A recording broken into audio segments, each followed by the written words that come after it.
හරි ළමයි. අද අපි කතා කරන්නේ අපේ සිලබස් එකේ ඊළඟට අහන්න අහන්න පුළුවන් ප්‍රශ්නයක් තියෙන්නේ කාබෝහයිඩ්‍රේට් කොටසෙන්. ඉතින් අපි කාබෝහයිඩ්‍රේට් වලින් අද එසේ එක ලියමු. එසේ ප්‍රශ්නේ තමයි කාබෝහයිඩ්‍රේට් වල එසේ ප්‍රශ්න ලියා ගන්න. මේක වෙන මේ එසේ ටික වෙනම පොතක ඔයාලා පෙළගස්ව ගන්න. අපි ඊයේ එසේ එකේ කතා කරේ ජලය සම්බන්ධයෙන්. දෙවැනි පාඩමේ ජලය. අද දෙවැනි පාඩමේ කාබෝහයිඩ්‍රේට් කොටසෙන් අපි එසේ එක සාකච්ඡා කරනවා. ප්‍රශ්නය ලියා ගන්න. කාබෝහයිඩ්‍රේට් වල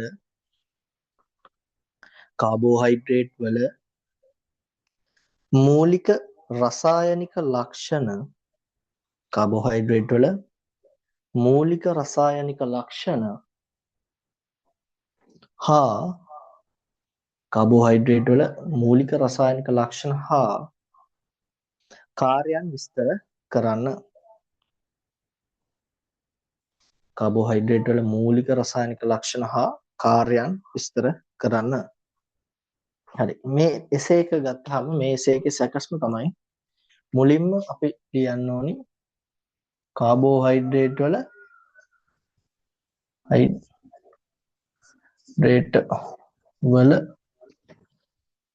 මූලික ලක්ෂණ ටික. මූලික ලක්ෂණ ලියවෙන්න ඕනි. කාබෝහයිඩ්‍රේට් වල මූලික ලක්ෂණ. ඊළඟට මොනොසැකරයිඩ් ගැන ලියවෙන්න ඕනි. මොනොසැකරයිඩ්. ඊළඟට ඩයිසැකරයිඩ් ගැන ලියවෙන්න ඕනි. සැකරයිඩ්. ඊළඟට පොලි සැකරයිඩ් ගැන ලියවෙන්න. පොලිසැකරයිඩ් කිව්වහම පොලිසැකරයිඩ් වල තියෙනවනේ ආකාර කිහිපයක්. මොනවාද? අපි සංචිත පොලිසැකරයිඩ් හා ව්‍යුහමය පොලිසැකරයිඩ් ගැන ලියවෙන්න ඕනේ. ඊළඟට රේඛීය පොලිසැකරයිඩ් හා ශාකනීය වූ පොලිසැකරයිඩ් ගැන කියවෙන්න ඕනේ. ඊළඟට අන්තිමට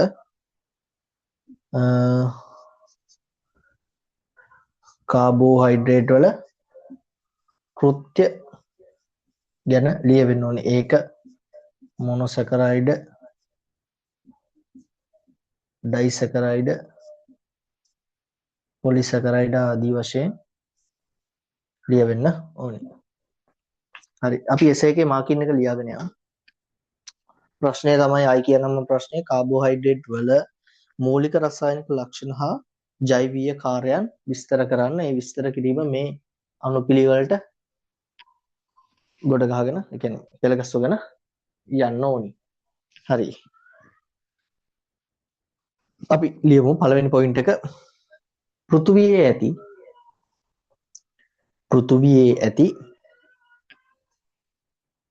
වඩාත් සුලභතම කාබනික සංයෝගය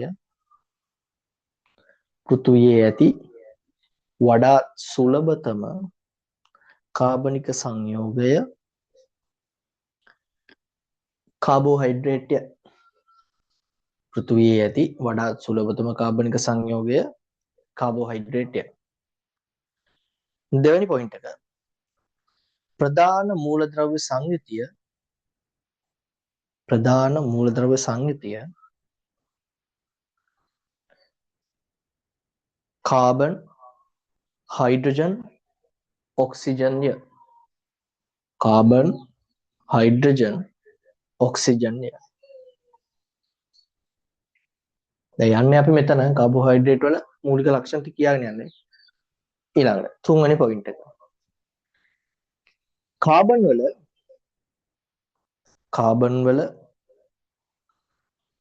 හයිඩ්‍රේට් වල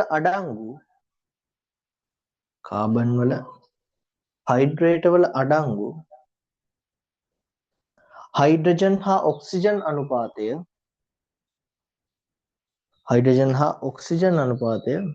එක නම ලියන්න පුළුවන්. හයිඩ්‍රජන් ඔක්සිජන් අනුපාතය ජලය මෙන්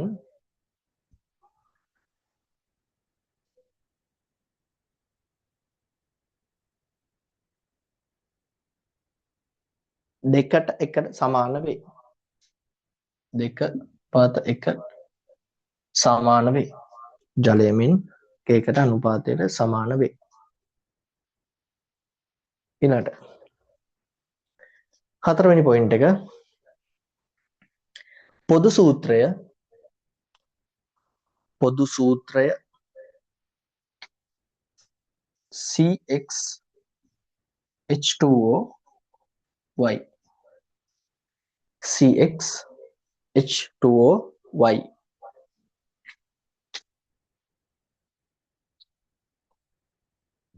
ඊළඟට පස්වෙනි පොයින්ට් එක ප්‍රධාන කාබෝහයිඩ්‍රේට් කාණ්ඩ තුනකි. ප්‍රධාන කාබෝහයිඩ්‍රේට් කාණ්ඩ තුනකි. ප්‍රධාන කාබෝහයිඩ්‍රේට් කාණ්ඩ තුනකි. ඊළඟට හයවෙනි පොයින්ට් එක මොනොසැකරයිඩ්. හයවෙනි පොයින්ට් එක මොනොසැකරයිඩ්. ඊළඟට හත්වෙනි පොයින්ට් එක ඩයිසැකරයිඩ්. හත්වෙනි පොයින්ට් එක ඩයිසැකරයිඩ්. අටවෙනි පොයින්ට් එක පොලිසැකරයිඩ්. අටවෙනි පොයින්ට් එක පොලිසැකරයිඩ්. ඊළඟට 9 වෙනි පොයින්ට් එක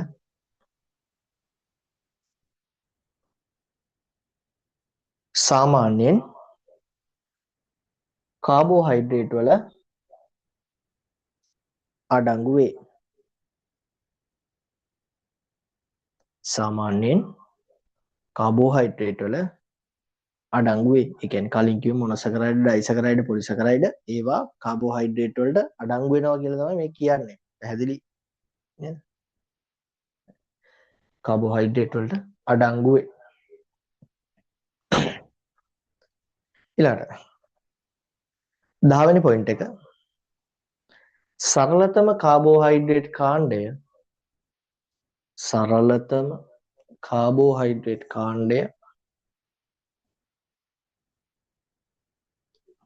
එහෙම නැත්නම් සරලතම කාබෝහයිඩ්‍රේට් ආකාරය මොනොසැකරයිඩයි. සරලතම කාබෝහයිඩ්‍රේට් කාණ්ඩය මොනොසැකරයිඩයි.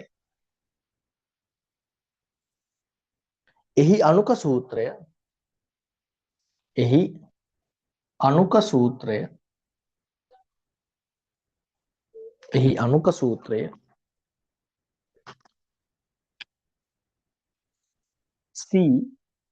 CH2ON CH2ON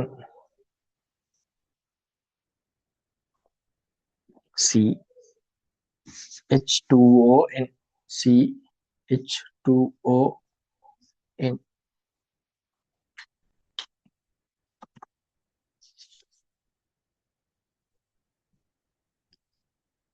ඊළඟට එහි අණු සංඛ්‍යාව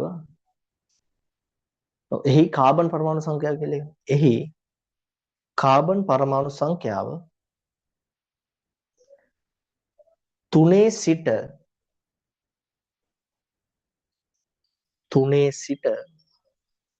7 දක්වා 3 සිට 7 දක්වා වෙනස් වේ.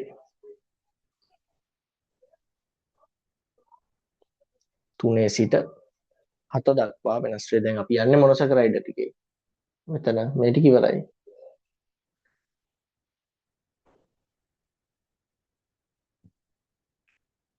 එහි කාබන් සංඛ්‍යාව 3 සිට 7 දක්වා වෙනස් වේ. ඊළඟට 13 වෙනි පොයින්ට් එක සියලුම මොනොසැකරයිඩ් ඔක්සිහාරක සීනි වේ. සියලුම මොනොසැකරයිඩ්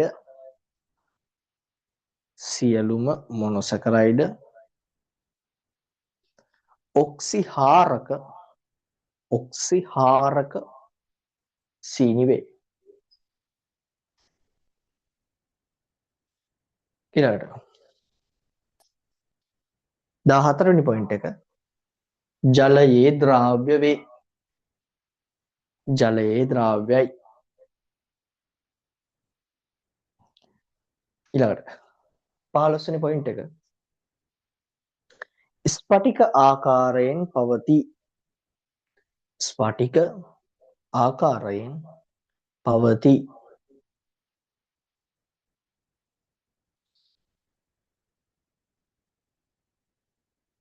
ස්පටික ආකාරයෙන් පවතී. ඊළඟට 16 වෙනි පොයින්ට් එක.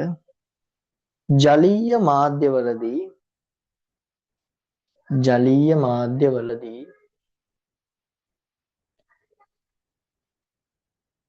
සමහර මොනොසැකරයිඩ් ජලීය මාධ්‍යවලදී සමහර මොනොසැකරයිඩ් වලලු ආකාරයෙන් ඇත. වලලු ආකාරයෙන් ඇත.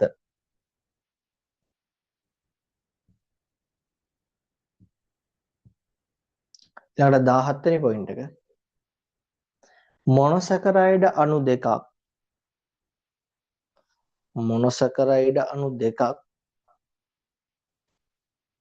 මොනොසැකරයිඩ් අණු දෙකක් ග්ලයිකොසිඩික බන්ධනයක් මගින්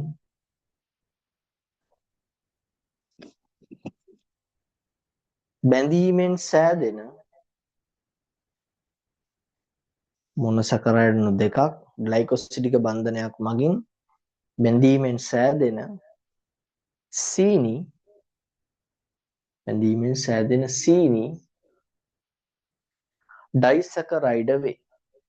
ඩයිසැකරයිඩ් වේ. ඊළඟට 18 වෙනි පොයින්ට් එක. එක් මොනොසැකරයිඩයක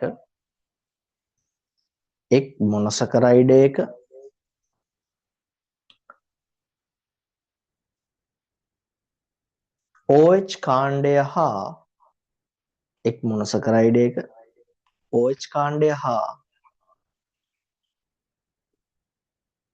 යාබද මොනොසැකරයිඩ් අණුවේ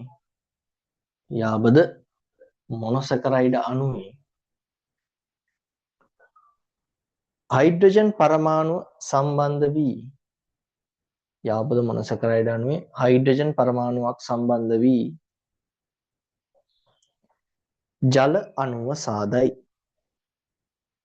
ජල අණුව සාදයි. ඊළඟට 19 වෙනි පොයින්ට් එක. මෝල්ටෝස්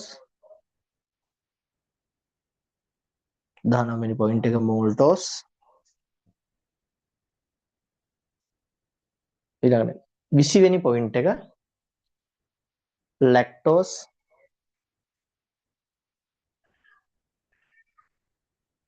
21 වෙනි පොයින්ට් එක.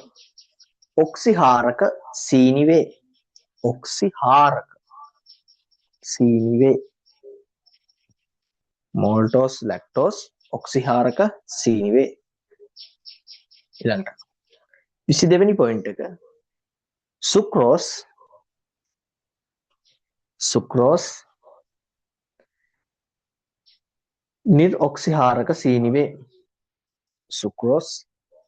නිර්ඔක්සිහාරක සීනි වේ.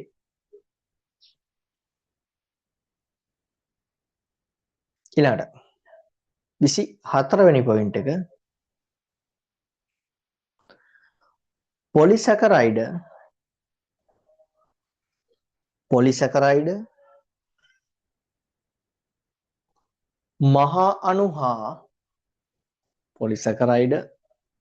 මහා අණු හා 25 වෙනි පොයින්ට් එක. ජෛවීය බහු අවයවික වේ. 26 වෙනි පොයින්ට් එක.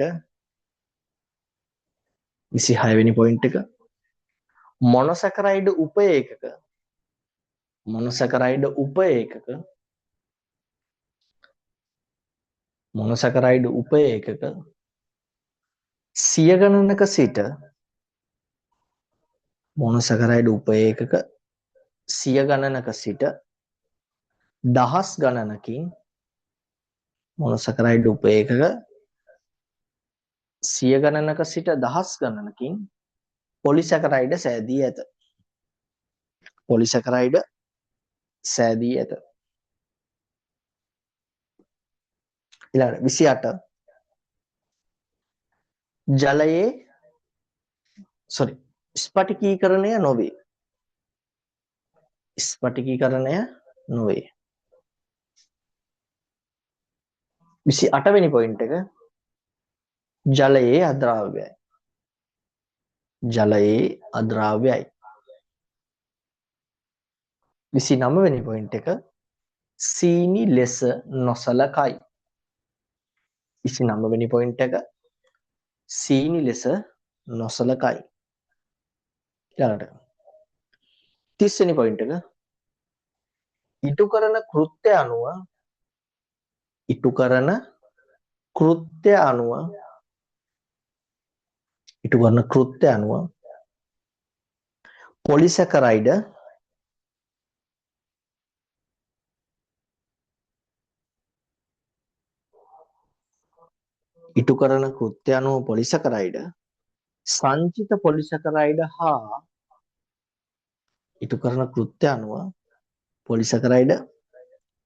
සංචිත පොලිසැකරයිඩ හා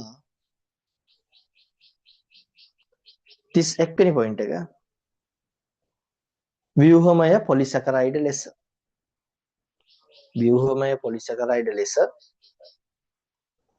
ආකාර දෙකකි. සංචිත පොලිසැකරයිඩ හා 31 වෙනි පොයින්ට් එක ව්‍යුහමය පොලිසැකරයිඩ ලෙස ආකාර දෙක. ඊළඟට 32 වෙනි පොයින්ට් එක නිර්මාණය වී ඇති ආකාරය අනුව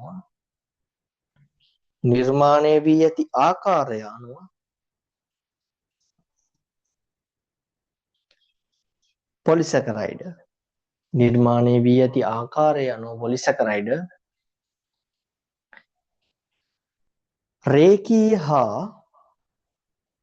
රේඛීය හා 33 වෙනි පොයින්ට් එක රේඛීය හා ශාකනය වූ ලෙස ආකාර දෙකකි. රේඛීය හා ශාකනය වූ ලෙස ආකාර දෙකකි. 34 වෙනි පොයින්ට් එක මොනොසැකරයිඩ වල කෘත්‍ය ලෙස කාබෝහයිඩ්‍රේට් වල මූලික රසායනික ලක්ෂණ ඉවරයි. මොනොසැකරයිඩ් ඉවරයි. ඩයිසැකරයිඩ් ඉවරයි. පොලිසැකරයිඩ් ඉවරයි.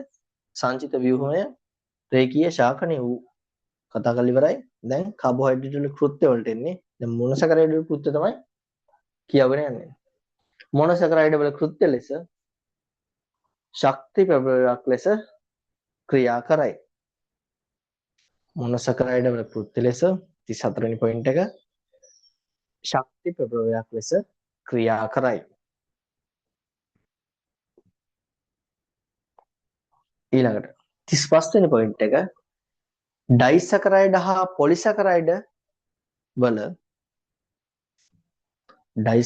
හා පොලිසැකරයිඩ් වල තැනුම් ඒකක ලෙස ක්‍රියා කරයි.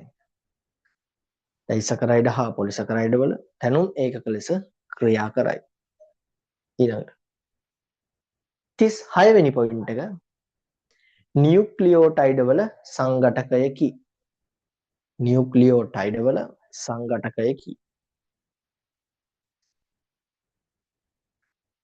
ඊළඟට 37 වෙනි පොයින්ට් එක ඩයිසැකරයිඩ් වල කෘත්‍ය ලෙස කිරිවල සංචිත සීනි ලෙස ලැක්ටෝස් පවතී. කිරිවල සංචිත සීනි ලෙස ලැක්ටෝස් පවතී.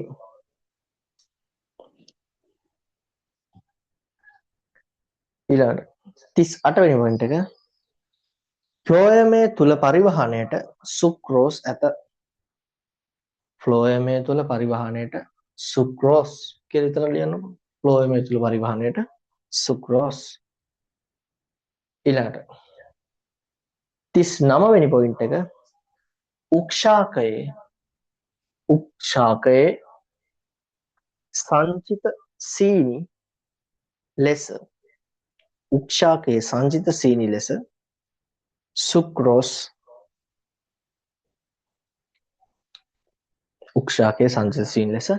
සුක්‍රෝස් ඊළඟට 40 වෙනි පොයින්ට් එක සංචිත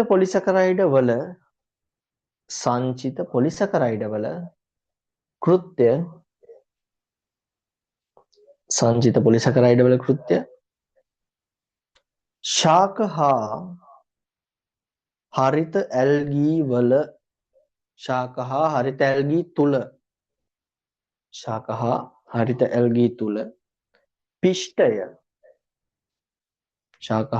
ඇල්ගී තුල පිෂ්ඨය ශක්ති ප්‍රභවයක් ලෙස ග්ලූකෝස්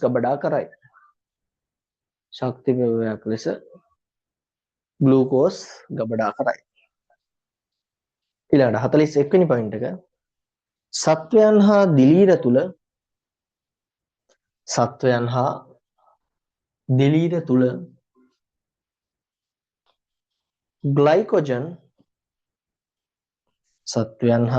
තුල ග්ලයිකෝජන් ශක්ති ප්‍රභවයක් ලෙස ග්ලූකෝස් ගබඩා කරයි.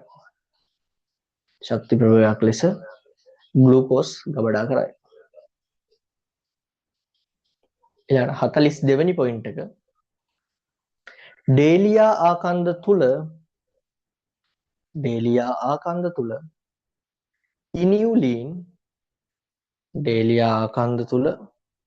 ඉනියුලින් ශක්ති ප්‍රභවයක් ලෙස ග්ලූකෝස් ගබඩා කරයි.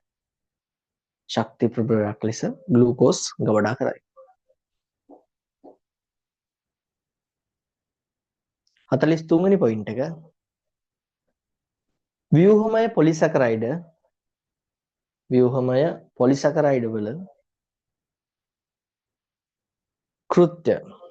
ව්‍යුහමය පොලිසැකරයිඩ වල කෘත්‍ය ශාක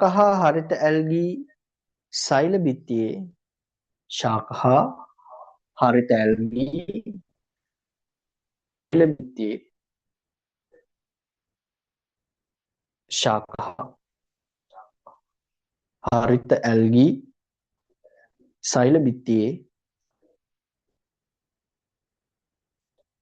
සෙලියුලෝස් පවතී.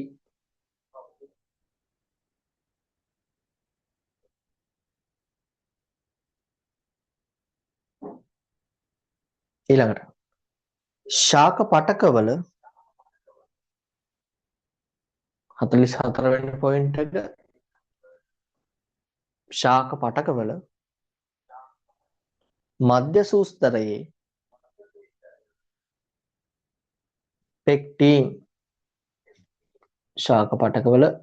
සූස්තරයේ පෙක්ටින් ඊළඟට 45 වෙනි පොයින්ට් එක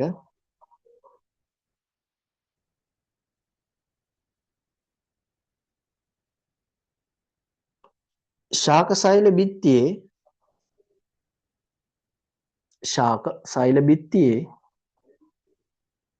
සෙලියුලෝස්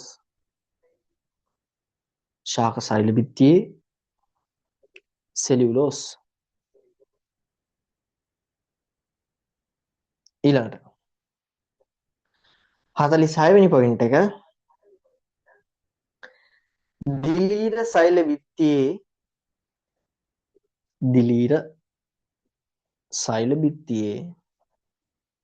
හා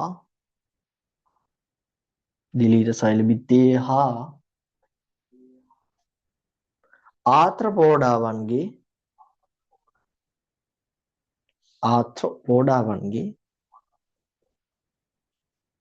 පිට සැකිල්ලේ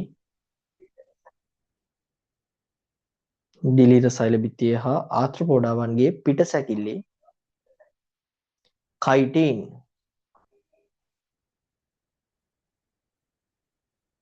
හරි. point 46ක් තියෙනවා. point 46ක් තියෙන essay එකක්. මේකෙන් point 43ක් හරියට ලියලා තියෙනවා නම් ඔයාලට සම්පූර්ණ ලකුණු හම්බ වෙනවා. හරි. එහෙනම් ඊළඟ වීඩියෝ එකකින් අපි හම්බ වෙමු.